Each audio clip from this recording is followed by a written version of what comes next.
I'm John Shinnors. I'm the fellow who paints those scarecrows and black and white pictures and kites. Some people will probably know my work. But anyway, hello.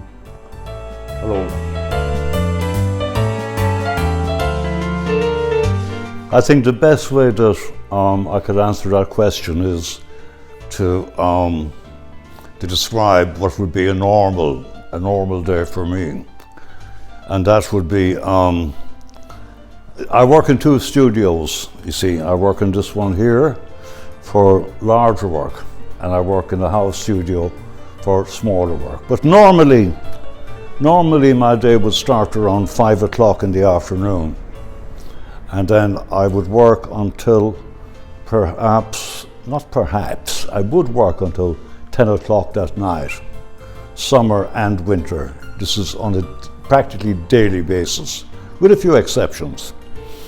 I finish at 10 o'clock. I go in and wash myself, change my clothes, and walk up the hill to the pub. But unfortunately, the bloody pubs are closed these days, which is a source of great aggravation to me. Because I like to sit down on my stool, having a pint. I drink to think. And that is an integral part of my day, that type of relaxing hour where I can sort of think and ponder about the day's work. So I strolled back down the avenue after that, and I would make a sandwich and have some tea and a cigarette. Go to bed and read until about 2 o'clock, and I wake at 11 o'clock in the morning. That's about it.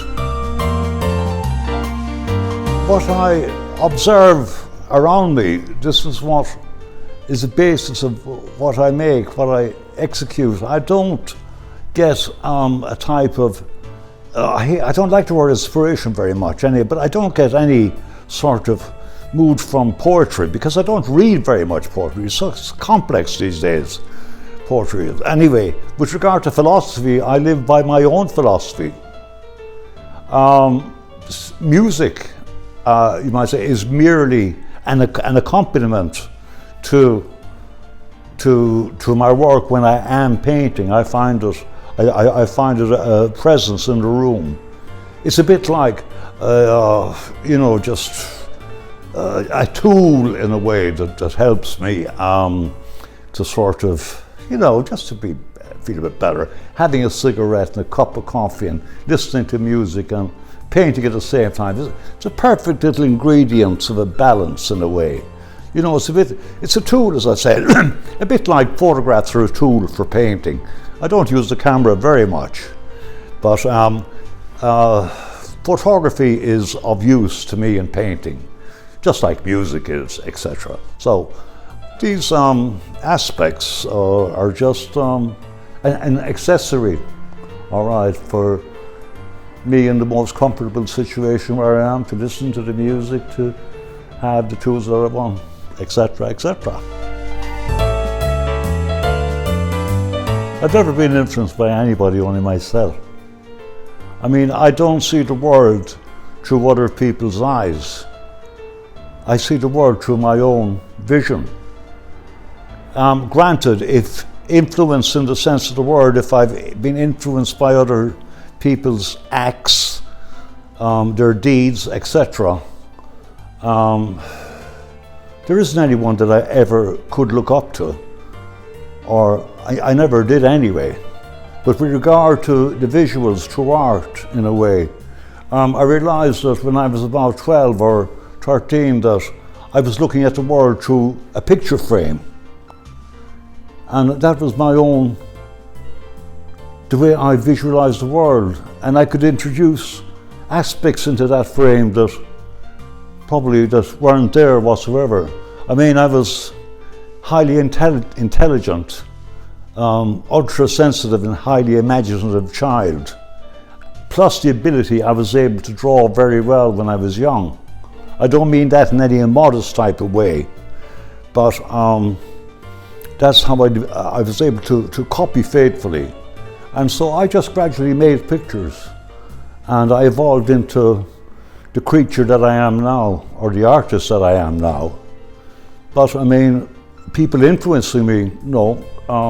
My greatest influence with regard to art is the last picture I painted, which was kind of okay. But when I think about it, a picture I painted about a year and a half ago, I think I can put my hand on my heart and say, I believe it was a minor masterpiece.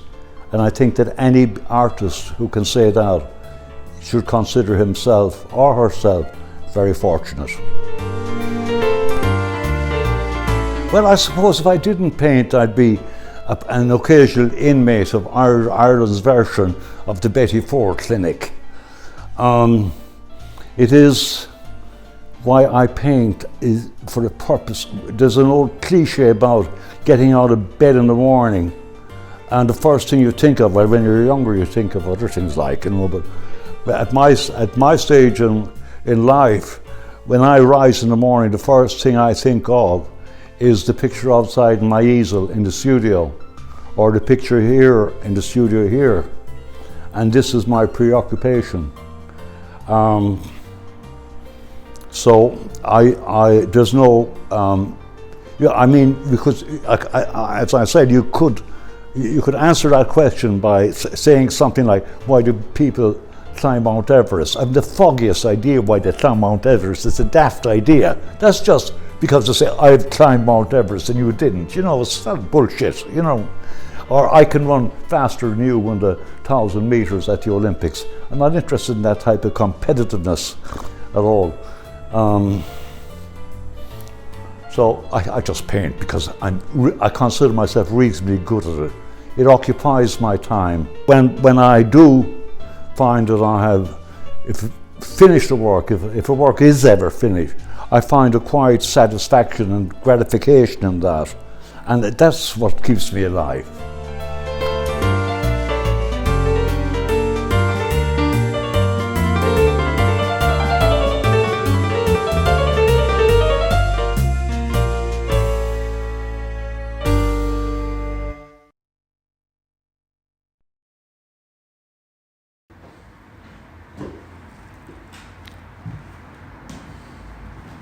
I think you like photographing me, do you?